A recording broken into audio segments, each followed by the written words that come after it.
Baik, kita mulai. Assalamualaikum warahmatullahi wabarakatuh.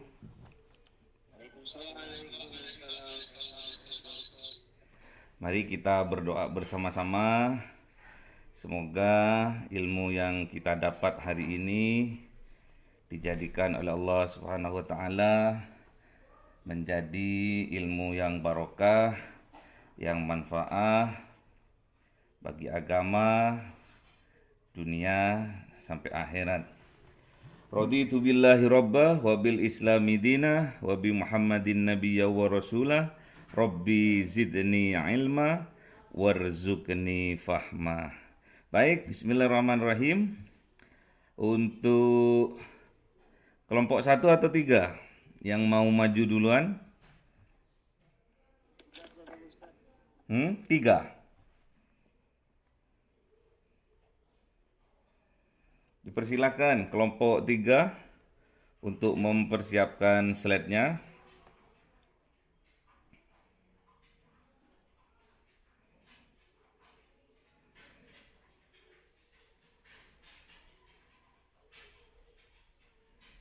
Siapa kelompok tiga? Dipersilakan.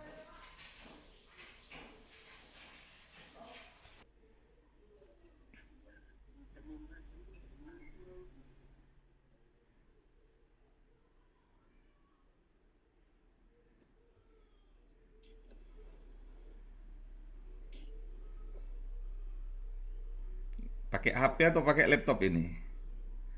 HP. Oh, luar biasa. Ya belajar gitu. Nanti yang kelompok tiga itu pakai HP itu bisa.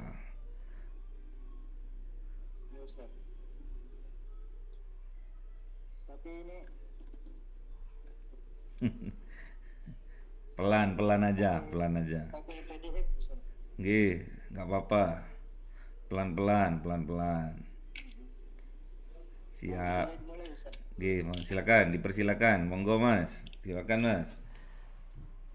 Assalamualaikum warahmatullahi wabarakatuh. Waalaikumsalam warahmatullahi wabarakatuh.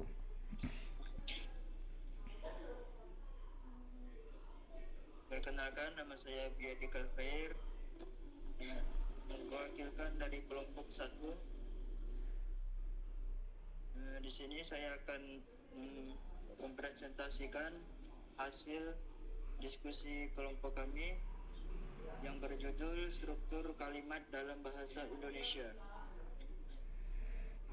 Pertama-tama yang saya hormati dosen pengampu Bapak Budiono Santoso SEME, SEME.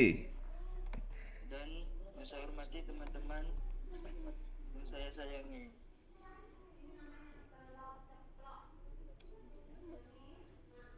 Ya, langsung saja demi mempersingkat waktu, langsung saja saya presentasikan. Adapun yang pertama itu pengertian kalimat. Kalimat itu dibagi beberapa macam. Adapun yang pertama yaitu kalimat dalam suatu bagian yang selesai dan menunjukkan pikiran yang lengkap. Yang kedua, suatu susunan kata dari dikatakan kalimat apabila dia mengandung unsur SPOK. Yang ketiga, apabila tidak terdapat SPOK, maka susunan kata itu hanya sebagai frasa. Adapun contohnya seperti A, adik menangis. A itu sebagai subjek, menangis itu sebagai predikat.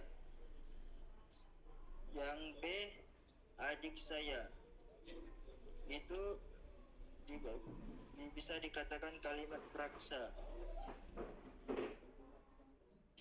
Dan selanjutnya yaitu unsur-unsur kalimat. Unsur-unsur kalimat yaitu subjek adalah unsur utama kalimat. Subjek menentukan kejelasan makna kalimat. Yang kedua, predikat adalah unsur penjelasan dalam kalimat yang muncul secara eksplisit. Yang ketiga, objek adalah pelengkap yang membentuk kesatuan dalam kalimat. Yang ketiga, keterangan berfungsi menjelaskan atau melengkapi informasi pesan-pesan kalimat. Yang keempat, konjuksi adalah bagian kalimat yang berfungsi menghubungkan atau mengerangkai unsur-unsur kalimat. Yang keenam, modalitas dalam sebuah kalimat sering disebut keterangan predikat. Adapun contohnya, contoh suatu kalimat seperti ayah bekerja.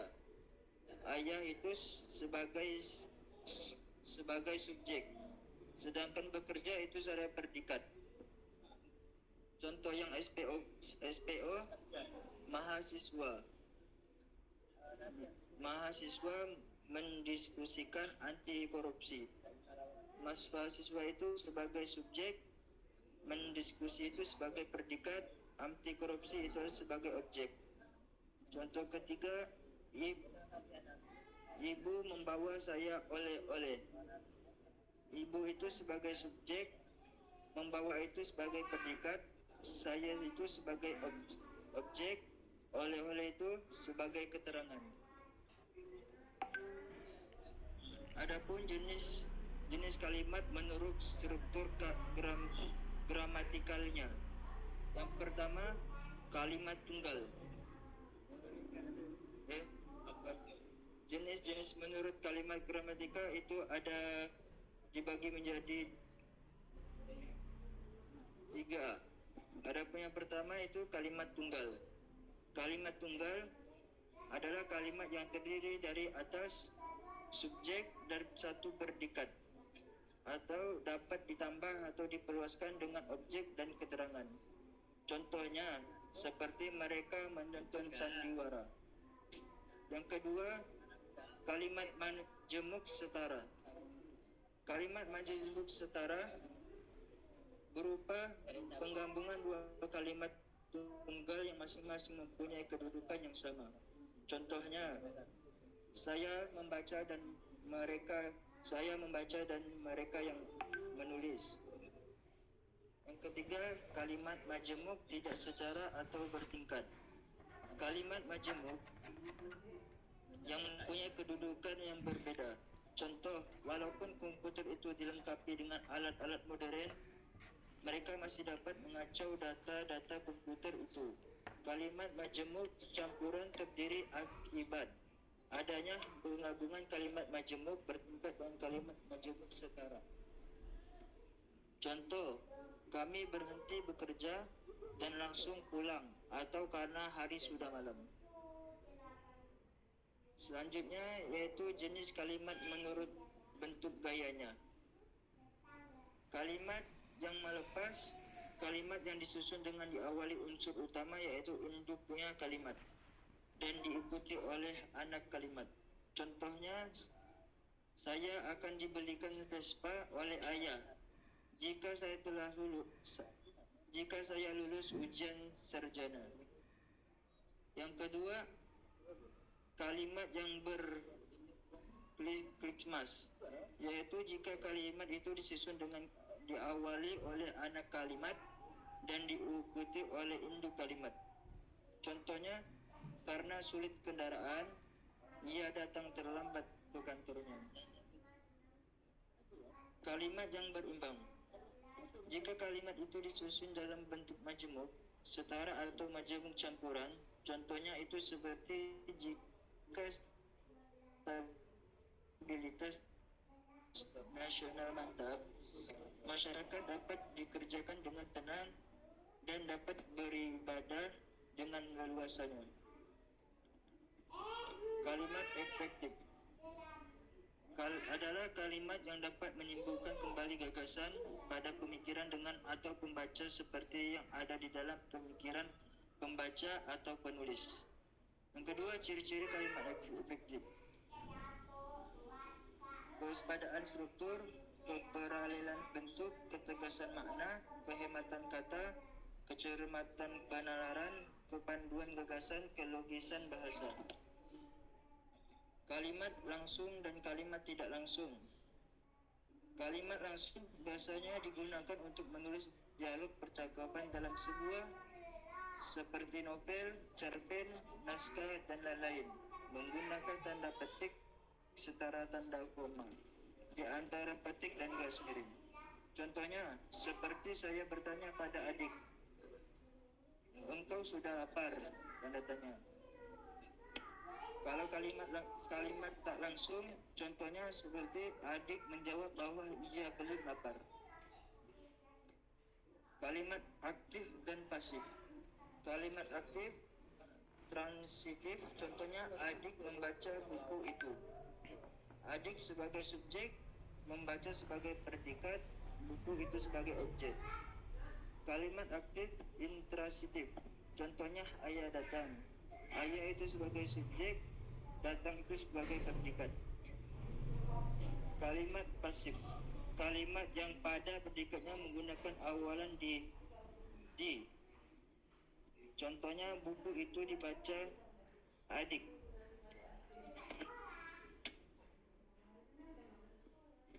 Yang terakhir, kalimat menurut fungsinya.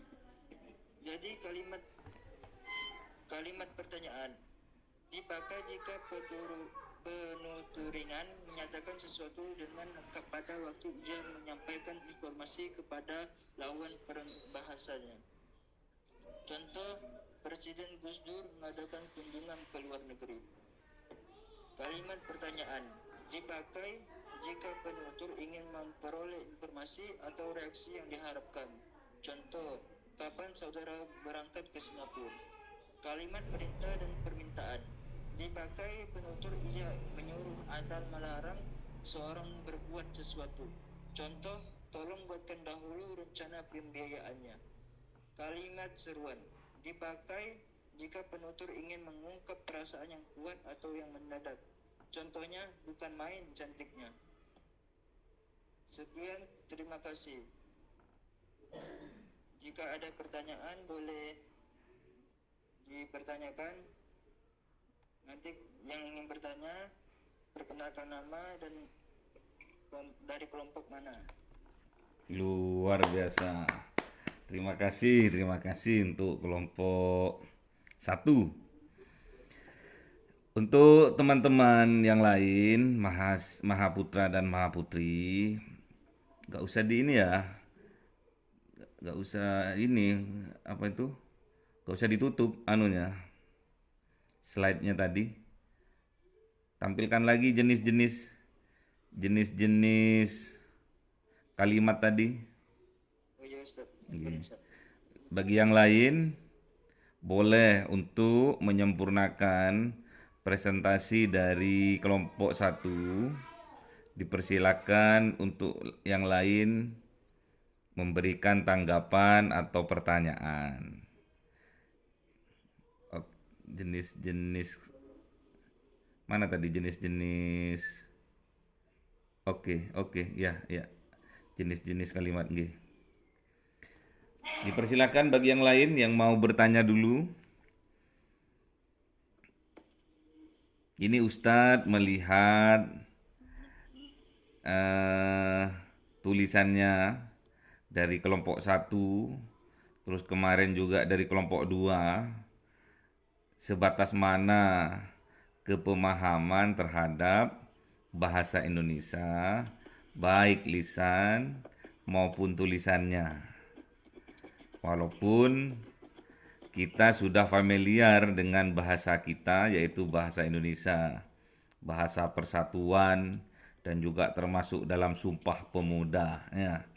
Jadi pemuda itu harus betul-betul paham, harus berbangga dengan bahasanya, baik lisan maupun tulisan. Jadi harus benar ya, dalam percakapannya harus benar, dan juga dalam penulisannya harus benar. Dipersilakan untuk membantu kelompok 1 karena nanti ada yang harus disempurnakan. Bagi yang lainnya yang mau membantu untuk menyempurnakan atau ada yang mau bertanya karena kurang paham atas tulisan maupun lesan yang telah disampaikan tadi. Ya, dipersilahkan. Dipersilahkan yang lain dulu, yang lain. Dipersilahkan. Kalau nggak ada pertanyaan berarti paham semua. Ya, dipersilahkan. Ada pertanyaan? Atau nggak paham semua? Atau paham semua? Dipersilahkan, berikan tanggapan ya.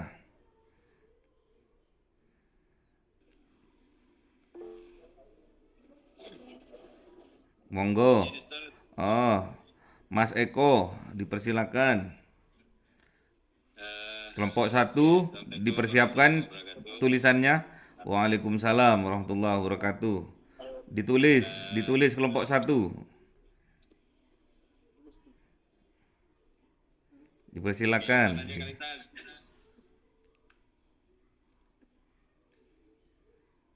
Cuman mau apa ya namanya? Nah, ini dalam tulisannya ini kan di kelompok 1 ini kan ada yang pertama jenis kalimat menurut struktur gramatikalnya. Terus yang pertama ada kalimat tunggal. Nah, terus kemudian di sini ada tulisan kalimat yang terdiri atas. Nah, itu apakah itu memakai kayak huruf pertama itu harus memakai huruf kecil, ataukah di setiap awal kalimat memakai huruf besar? Itu sih yang ditanyakan, Tad. Siap. Terima kasih. Terima kasih. Dipersilakan.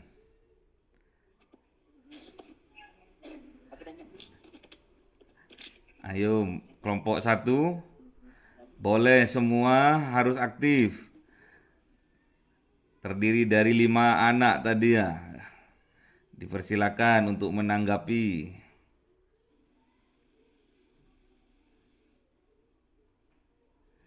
Apakah setiap awal kalimat tulisannya harus huruf besar kapital atau boleh dengan huruf kecil?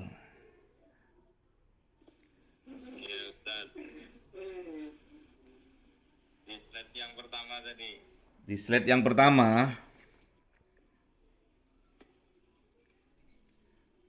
yang pertama, ini. Iya, kan ada kalimat yang terdiri atas gitu kan. Nggih. Nah, gitu. Contoh kayak mereka menonton sandiwara itu kan. Nggih. Mereka pakai huruf M, menonton pakai huruf kecil, kemudian sandiwara juga huruf pertamanya huruf kecil gitu. Apakah seperti itu ataukah gimana gitu? Apa semuanya di awal ini harus huruf besar gitu? Ya, Nggih. Dipersilakan, Mas.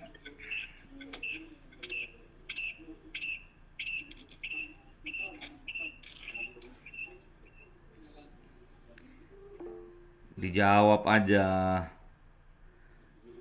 Kita belajar. Salah nggak apa-apa.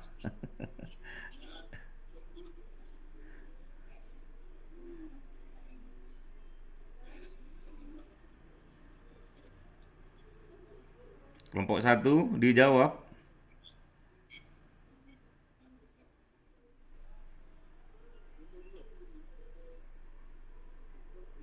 Apakah tulisan di awal kalimat apakah harus huruf besar?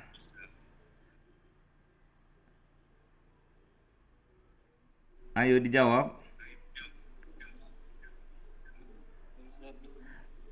Nggak apa-apa, dijawab aja.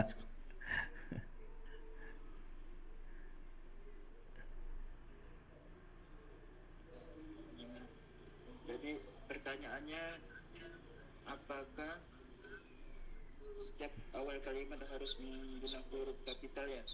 Ya, betul. Jadi dalam suatu kalimat harus menggunakan huruf kapital. Jadi melalui suatu kalimat bahasa Indonesia itu harus menggunakan huruf kapital. Misalnya pada suatu hari di hutan yang rindang. Jadi awal kalimatnya itu pada P-nya itu harus menggunakan huruf kapital karena dia yang memulaikan suatu kalimat. Dan adapun yang harus menggunakan huruf kapital yaitu sebagai unsur nama orang, karena itu termasuk julukan. Itu aja Ustaz. Nggih. Kapan huruf kapital itu dipakai? Huruf kapital itu dipakai kapan? 1. Di awal kalimat. 2.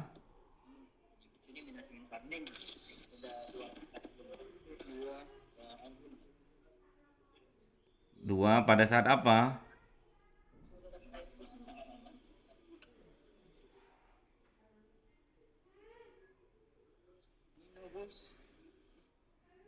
Pada saat apa huruf kapital itu digunakan? Nama orang Ustaz. Nama orang, Nama awalannya. nama awalannya harus besar. Kalau kecil nggak boleh. Kalau nama negara harus besar atau kecil?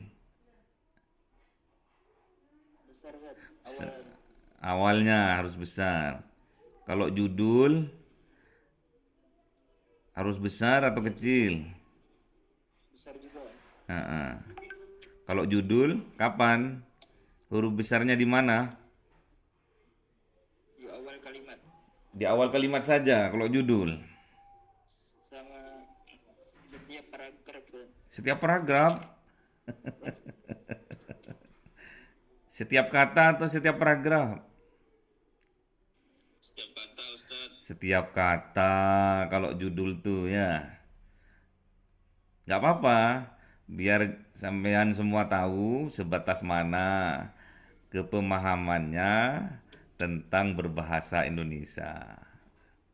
Terus tugasnya nanti dari kelompok 1 ini, dari contoh-contoh yang ada itu harus dikasih keterangan S, P, O, K-nya ya. Ini misalkan contoh, mereka menonton sandiwara. Itu SPOK-nya yang mana itu? S-nya yang mana? P-nya yang mana? O-nya yang mana? K-nya yang mana? Harus tahu ya.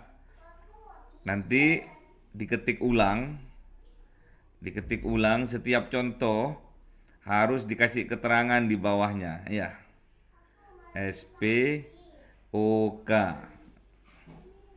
Paham kelompok 1?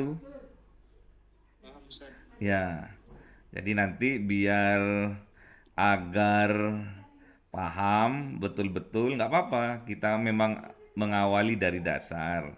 Nanti setelah UTS, nanti Ustadz ambil alih semua untuk menerangkan dari awal sampai akhir lagi. Ya.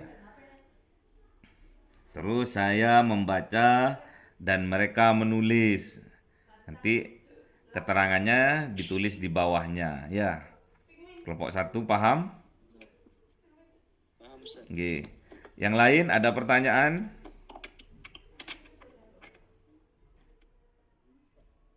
Semua itu ya Mas. Terus slide yang berikutnya, ya slide yang ke-6. Slide yang ke-6 itu kan ada contoh-contohnya itu kan. Walaupun komputer itu dilengkapi dengan alat-alat modern, mereka masih dapat mengacaukan data-data komputer itu. Itu di bawahnya dikasih keterangan ya. Pokoknya semua yang ada contoh, di bawahnya diberi keterangan. Hati-hati dalam memberi keterangan. SPOK-nya ya.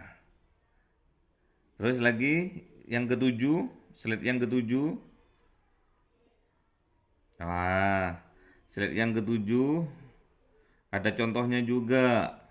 Nanti juga diberi keterangan di bawahnya ya. Digaris, terus dikasih S, digaris, dikasih K, digaris, dikasih U misalkan ya. 8, lihat Mas, yang 8. Oke, juga ada contohnya. Dikasih keterangan semua contohnya ya. Kemudian secepatnya untuk dikirim, nggih. Kalau contohnya diganti yang tidak terlalu panjang boleh Ustaz. Oh, nggak usah, betul itu udah. Nanti jenengan akan paham, oh kesalahannya di sini. Oh, benernya di sini. Nggak usah takut-takut, namanya belajar kok ya. Ya Ustaz. Belajar Terima itu kasih. salah dapat pahala karena ada yang membenarkannya. Terus yang kesembilan, kalimat efektif itu diterangkan itu Mas, semua itu ya. Yang ada bulet-buletnya itu diterangkan semua. Apa itu kesepadanan struktur? Itu dijelaskan ya. Dijelaskan. Apa itu kelogisan bahasa? Itu dijelaskan ya. Dijelaskan. Ini saya catat sudah. Saya sudah mencatatnya ya. Terus yang ke-10, kalimat langsung itu ada contoh-contohnya lagi. Nanti keterangannya digaris, saya subjek misalkan ya. Terus yang bertanya itu apa? Pada adik itu apa gitu, nanti dikasih keterangan di bawahnya ya. 11. Ah, sudah ada nih contohnya nih, tapi penulisannya kurang pas ya. Digaris aja, buku garis bawah, terus S-nya itu diluruskan ya. Terus 12 Mas, itu kok kecil-kecil, ada contohnya semua kan itu ya. Nanti tolong contoh-contohnya diberi keterangan ya, nanti dikirim ke Ustadz ya, atau dikirim ke grup boleh, dikirim ke grup boleh. Terus 13, oh nggak ada ya, udah terakhir. Oke, itu tulisan yang terakhir barusan, terima kasih itu 13. Sekian, terima kasih. Terima kasih itu digabung atau dipisah itu? Dipisah Ustaz. Dipisah, nanti diperbaiki ya. Diperbaiki. Suka berubah-ubah Ustaz. Oh, nggak ada laptop juga di sana? Betul. Ada Ustaz. Ada. Nanti dibuat yang bagus setelah diberi keterangan, terus tadi yang itu dijelaskan semua maksudnya apa, kelogisan kalimat atau apa itu, kelogisan bahasa. Nanti baru setelah dimusyawarahkan dengan yang lainnya, nanti baru dikumpulkan ya. Baik, yang lain ada pertanyaan? Tinggal kelompok 3, 4, dan 5 ya. 3, 4, dan 5 kalau bisa untuk Sabtu yang akan datang itu bisa maju 2 atau langsung 3 nggak apa-apa ya. Langsung 3 kelompok boleh, 2 kelompok boleh. Karena biar nutut waktunya. Karena bahasa Indonesia itu sebetulnya bahasa yang mudah ya. Orang luar aja tinggal di Indonesia cepat, bahasa Indonesianya cepat paham. Apalagi kita yang sudah mulai dari dalam kandungan sampai keluar, sampai besar, hidup di negara yang berbahasa Indonesia. Ya, ini kalimat efektif nanti dijelaskan ya itu ya, maksudnya apa, kelogisan bahasa itu apa gitu ya. Oke? Kasih contoh juga Ustaz. Ya, dijelaskan ya. Ada kok, banyak kok. Belajar. Nanti baru dikumpulkan. Baik, yang lain ada pertanyaan? Nanti kelompok 3 ya, minggu depan ya. Nggak apa-apa, sabar. Minggu depan sabar, belajar. Pakai HP boleh. Pakai laptop pinjem sama lab. Banyak kok, ada sekitar 25. Ya, laptop pinjem satu. Pasti boleh ya. Pasti boleh, sampaikan. Salam dari saya ya. Baik, kalau nggak ada pertanyaan, Ustadz akan tutup. Ada pertanyaan lagi? Dibuka dong. Videonya dibuka, biar ini.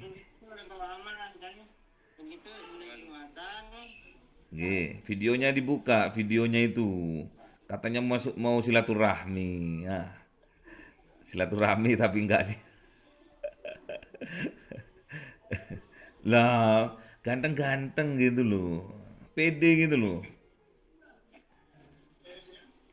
Pede. Kurban apa? Kurban apa minggu depan nih? Tahun tahun ini kurban apa? Idul Adha ini, hah? Ada yang berani acung tangan? Kurban apa? Asal jangan kurban perasaan ya.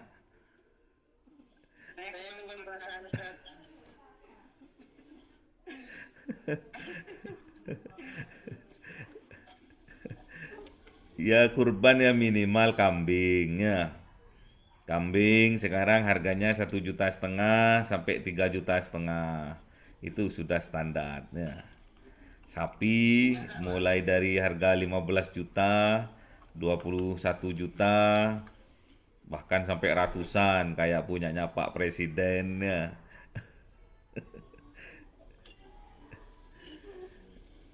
Kelihatan mulai dari sekarang sebetulnya rezeki itu kelihatan mulai dari sekarang.